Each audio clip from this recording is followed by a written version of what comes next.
Perfect. Well, it's now 1 o'clock, so I'll get started.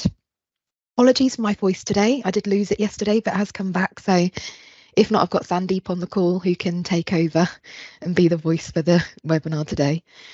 So as I mentioned before, it is going to be recorded and it will be sent out after the call. But today what we're going to look at is our different operating models. So how you can use Engage Consult collaboratively, and some recent releases as well we have released. So we'll look at those and kind of the functionality you have around those now. If you have any questions as we go through, please feel free to pop your hand up or type in the chat. And we will have time at the end as well to answer any questions if you have any. So first of all, to go through our operating model. So most of our practices use it in a traditional way. So it's what we call a traditional license. So you as a practice are managing your requests from your patients, all internally. But there is other options as well using our software that you can uptake. So for example, on my screen right now, you should be able to see we've got the primary care hub model. So basically, let's say you and your PCN wanted to work together to manage that demand and manage those requests coming in. You can send those requests to the most appropriate practice. So for example, practice A might have a specialist in a certain complaint. You could route your requests across to that practice for them to then go and deal with, or let's say you were short-staffed one day, for example. So that's one way you can manage requests. So that could either be between practice to practice, or perhaps your PCN will deal with certain requests. So let's say your PCN has the resources such as a paramedic or a care coordinator. They deal with your care home requests. You can route particular requests across to your PCN. So you can do that by what we call intelligent routing. So you don't even have to have someone manually assigning those across, but it just gets those requests to the right person at the right time. And it helps you as well within practice to manage those requests. So that's our primary care hub model. Then we have our community hub. So what the community hub brings in is other services that you might want to bring in to your primary care hub model. So for example, let's say you had a community pharmacy, you could add them into your hub. So all your pharmacy requests could be directed straight to that community pharmacy hub for them to then go and deal with. So it's just another way of getting your requests from your patients to the right place. And that can also work with MSK. So we have a provider already set up for MSK who deals with like knee pain, hip pain, etc. So again, it's trying to signpost that patient off to the most appropriate service, not necessarily always coming in the front door as such. And then onto our last model. I will show you how this works in the system as well, don't you worry. But onto the last model, we've got the smart license model. So basically, perhaps the practices are not going to be using Engage Consult at all to manage their requests, but their PCN will on their behalf. So basically what that means is all the requests are routed to your PCN. The PCN will then go and deal with those requests on your behalf. And then obviously they can contact you if they do need, you know, maybe that patient needs a face-to-face with their GP or something like that. So this is all just using the system you currently use at the moment. So we have many different features to enable this and just to get those requests to where they need to be. And if you want to discuss this more in depth with us and how that could work for your PCN or for your practice, please get in contact with us and we can talk you through that and how that would be set up. So for the setup of these, we do offer assistance training to get these set up correctly for you. So how would we do that using Engage Consult? So as I said, we've added features to our product to enable you to do this. So one of them is adding data sharing agreements. So telling the product that you've got those data sharing agreements in place. So basically what that means is those requests from your patients can be transferred from practice to PCN, for example, with no issue. And obviously you would already have a data sharing agreement in place with your PCN. We then have that intelligent routing, which I mentioned earlier. So with intelligent routing, you can set up rules. So For example, let's say my PCN are going to deal with all my medical requests. We can route all the medical requests straight to the PCN, and as a practice, I would then go and deal with my admin requests. Or perhaps the PCN's dealing with everything, or they might just be dealing with a certain complaint. So I'll show you in the product how that looks. And then our last sort of feature to this is sharing groups. So you might have a group in your practice. So you might want to decide, you might not want to automatically route requests across to your PCN. You might want to decide which ones would be assigned to your PCN. So you and your PCN could share a group together. You can pop those requests in there and they then have access to them to then go in and manage those requests as well. So there's lots of different ways you can use the service. We also have some spot care homes services set up, so your single point of contact. So instead of those care homes ringing you or sending through their request to the practice directly, the spot service would deal with it and their team would. So perhaps again your PCN team would deal with that, those requests, which is working really well in the ones we have set up currently. So again, if you want more information on that, please let us know. We're always happy to help. So I'm just going to give you a demonstration of how that would look to the patient and how you can set up these particular rules and group sharing, etc., to make this work for your PCN or for your practice. So I keep saying PCN, but this could just be you and your neighbouring practice as well. It doesn't have to be, you know, the whole PCN joins in on this. So as a patient, nothing would change for them. They would still go through your portal link. It would still tell them. So for example, on my test site, it's called EHS Red. So it'd still tell them your practice name. So let's say I was doing a medical consultation, for example. I would go through and you can obviously edit how they use the service for as well. So on my one, I have just popped on there that, you know, their request might be reviewed by the eHub prior to forwarding to the appropriate member of team to manage the request. So we're keeping that patient informed where their request is going. We've also given them a bit of an explanation as well of what an eHub is. And they can then go through and just complete that request as normal. And I'll show you how that request comes in. So I've done that on both the medical route and the admin route, just to keep that patient informed of where their request is going. So it's very easy to set that up. So once I've sent a request as a patient, that would then come into my engaged client. So if I just log into my clinical system. So in this example, we've got the PCN is managing all the requests on behalf of the practice. So as a patient, I've sent a request to EHS Red. On my screen, I'm currently in the PCN's version, which is called EHS Blue. But you can see how that request has come straight to us in the PCN for them to deal with. So for example, any admin queries that come through from patients, we pop in what we call the PCN admin group. And then any medical problems, we've popped in a PCN medical group as well. So you can route where they go to. So this one's gone to EHS Blue. They can then go in and see that patient's request they've sent in, and they have all the same functionality as you do as well to deal with those requests. So it's completely the same as your Engage Consult, but just a copy for your PCN. So if I looked at the UTI one, for example, I can still go and contact that patient, message them, video call them. And as well, if you were working, so the practices were still using Engage Consult, I can also redirect this back to you as well.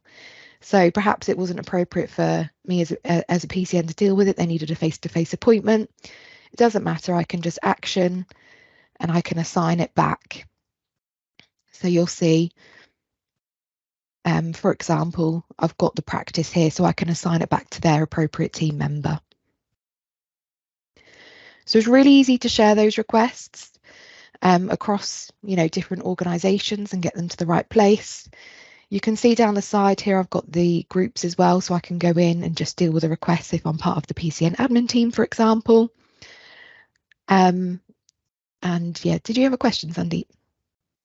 No, it's just to highlight it in the actual request. If you click on it just below where the patient details are, it also says the origin of the request as well. So I just wanted to point that out. Sorry. Yeah, brilliant. Thank you. So you can always see where that request has come from. Yeah.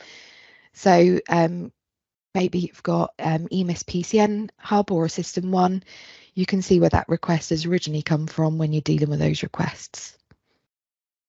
And also, as a practice, you don't have to worry about sort of losing control over those requests as such. So if I just now flip to, if I was acting as EHS Red, so my original practice, you can see I can see any requests that I've sent externally, so sent somewhere else, but also you've got that all in box, so I can see those requests have been sent to the PCN, and obviously I can see when they've dealt with those requests as well. So you don't lose control of that, you still see sight of them. So to set that up, obviously I mentioned we have a few features in place. So they are in your management console. So anyone with management console access will be able to do this. So you go to your menu and to your management console. The first one we've got is those data sharing agreements. So you can see EHS Red and EHS Blue have got a data sharing agreement in place, which is active. So those requests can move freely between those practices or practice and PCM. So you would just add them for the practice you want to share the request with, as long as you've already got a data sharing agreement in place between you. And they would then have to activate at their end. And again, we can refuse this at any time. So if I no longer wanted to share requests with EHS Blue, I can go and refuse that data sharing agreement as well. We then have the intelligent request routing, which is the most important part to get those requests to where they need to be. So you can see on my current one, we've got the system defined rules. So we're routing all the admin requests to the PCN admin group at EHS Blue, so outside of my practice, so sending those externally. So obviously you can use this feature internally, but as I mentioned, you can use it externally as well. So you might want to send your admin and medical request externally to your PCN, but actually you're going to be sending out some outbound patient messages, so you want to keep the responses coming into yourselves. So it doesn't mean you can't use the product anymore. You can still use the features on the product like outbound patient messaging to contact your patients as well. So that's the main ways to look at those requests. And I also mentioned about sharing groups. So once you've shared groups between the PCN and between the practice or between two practices, you'll notice when you go to your account to cover groups, it will show that you've got another organisation there where you can go and cover their groups. So if they've shared those particular groups with you, you can go and cover the PCN and the PCN medical, for example. So when you go back to your requests, you can see your requests in that group and if they're dealing with them from there as well. And that's really useful. Let's say they wanted to send requests back to you, you might have a certain group, so a PCN redirect group, for example. So you know they're the requests redirected back from your PCN for you to then go and deal with. So that's kind of an overview of how you would set up a hub for your practice. So obviously, as I say, we would help you with this. So if it's something you are interested in or even want us to talk to your PCN about, please let us know, because we can obviously explain how that would work. And obviously it does bring benefits to you as a practice as well, to help you manage that demand and meet your targets set to you as well. Is there anything you want to add to that, Sandeep? No, I think that's covered everything for the hubs model. Yeah. Brilliant. Has anyone got any questions around that? You can either type them in the chat, say them out, or pop your hand up. No? If you do think of any questions, feel free to send them over to training@engagehealth.uk. And we've got some, after the call as well, I'll send out some resources about that with a bit more information about how our customers are currently using that feature. So then we're going to go on to our most recent releases. So we had release 98 and 99 go out recently. And in there's quite a few big changes that we have added. So if you're sending out an outbound patient message, you'll now notice the alcohol questionnaire has been added to send out. So you can now send that out as a questionnaire to your patients. So that might be an individual or a bulk message, and those results will come back encoded. So it's just a click to get that into your clinical system. So that's one of our new simple questionnaires we've added. We've also now added the ability so patients can now upload up to 3 photos or files to their request or message. So before it was limited to 1, so they can now upload more. So let's say they were sending a photo of a rash, they could take it from different angles, for example. So that is also live as well for your patients to make use of. A big one which we've been asked for a lot is the configuration of admin query types. So before it was set, so as a patient, as you go through to submit an admin query, and you continue through, and I'll log into my account.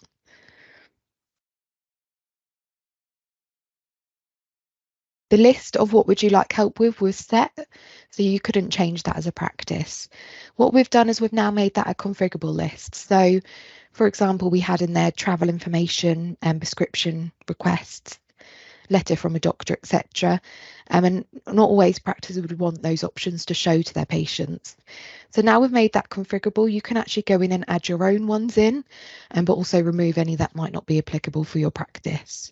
So for my one, I've added general queries for the reception team, and the ability to go and update their personal details, for example.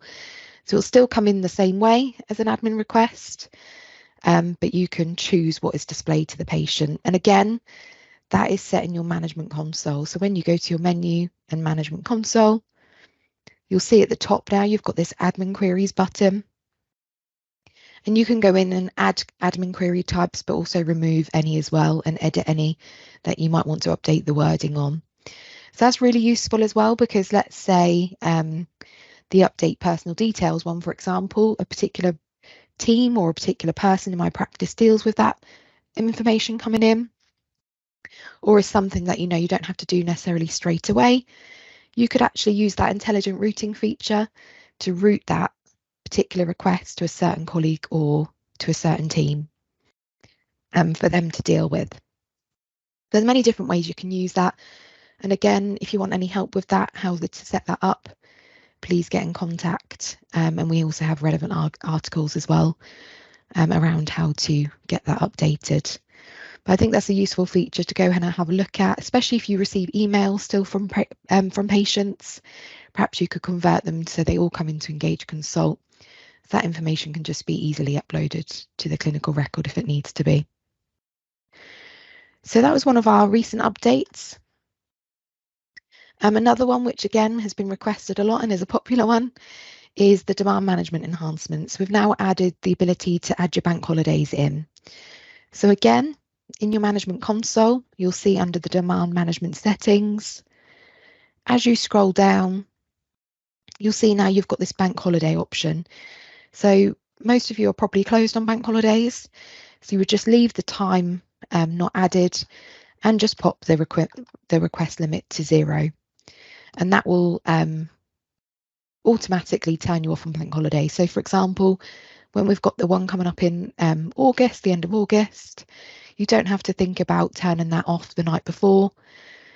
You can just leave that now if you've updated that bank holiday box, and that will do that automatically for you, which is brilliant because we don't need to think about that when there's a bank holiday. So that's the other latest release as well that we've done, and there's other things as well you can read on the release notes. But again, if you feel like your practice probably needs to have a look at how Engage Consult is set up and go through kind of, you know, how we can improve it for you, please let us know and we're happy to jump on a call, take you through that, because there has been a lot of new releases recently and lots of configuration aspects that have changed and that will really benefit you as a practice. So please do get in touch and we can help you with that. I've also linked the roadmap on there so you can go and have a look and see kind of what we're doing at the moment, what we'll be doing next, and what's sort of coming later as well for the product. And if there's anything you see that is particularly important to you on there, or perhaps not on there and you've got an idea, please let us know because we can get that added and make sure, you know, it works the best for you as the practice. Brilliant.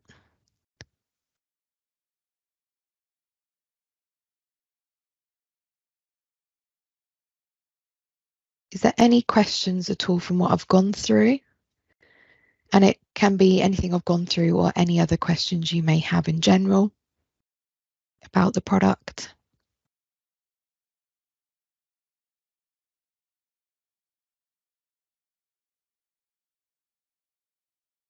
No, we will be holding our next webinar on the 30th of August at 1 p.m.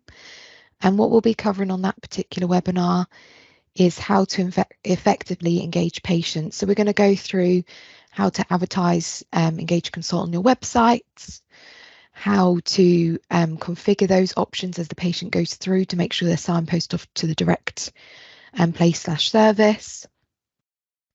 So we'll be going through those options and also other ways you can engage your patients as well to use the system rather than phoning or rather than sending an email in, so you can triage them more effectively. Brilliant. Anything anyone wants to ask at all?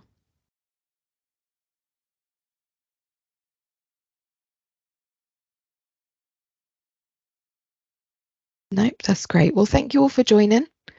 As I say, the recording will be sent out and I'll send out the relevant support articles as well around what we've gone through. But if it is something you want to look at and to implement for your PCN or with you in another practice, please let us know and we can talk you through how that would work. But I hope you all have a good day and a good weekend. Thank you for joining.